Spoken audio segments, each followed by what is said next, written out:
There is a demand here in the West, so-called West, Western Europe, Australia, the United States, for something that we can call moderate or passive or liberal Islam. We're starving for it.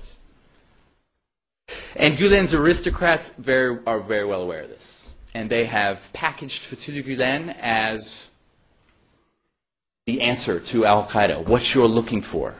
He is democracy, he is peace, he is dialogue. It's a very conscious brand that is disseminated to very consciously selected people.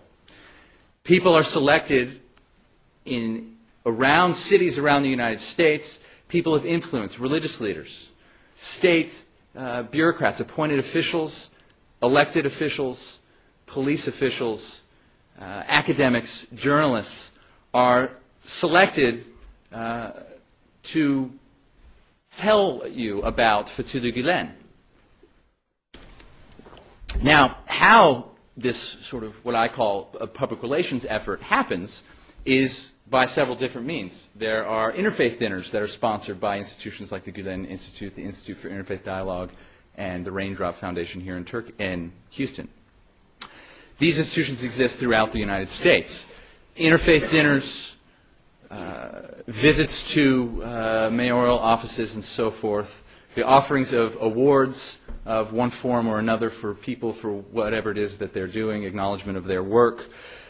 There are also conferences about the Gulen movement sponsored by the Gulen movement in an effort to control the story of the Gulen movement to a foreign audience. Not many people in this country know much about Turkey, and many of these conferences tell you about Turkey in the form of Fetullah Gulen. And there are an increasing number of these conferences. The first, as far as I'm familiar, there was one in Australia in 2000, 2002 at Georgetown. My first meeting of the Gulen movement was in 2005, right here at Rice University.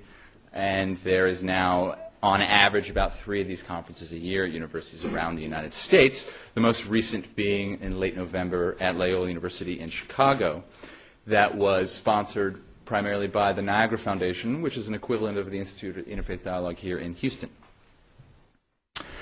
Now, this demand is also fulfilled by, as Bill said, taking influential people of influence to Turkey on either full expenses paid or heavily subsidized trips, usually about 10 days, if I'm correct.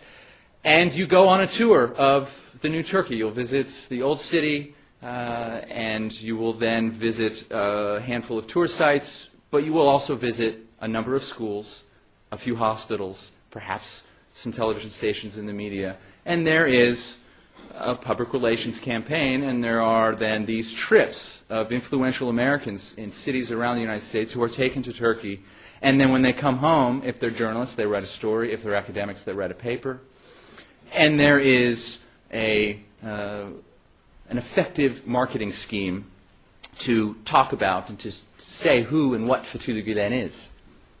Now, is this demand being fulfilled? I say it is. But it perhaps is reaching its limits.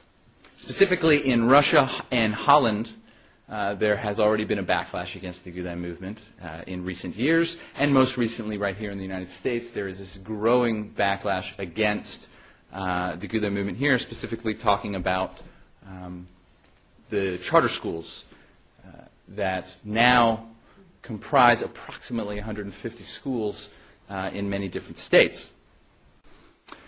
There are a number of growing fears, specifically from alarmist critics who want to compare Gulen somehow to the Ayatollah Khomeini in 1978, waiting in exile until the time is right to return to Turkey to initiate his Islamic revolution.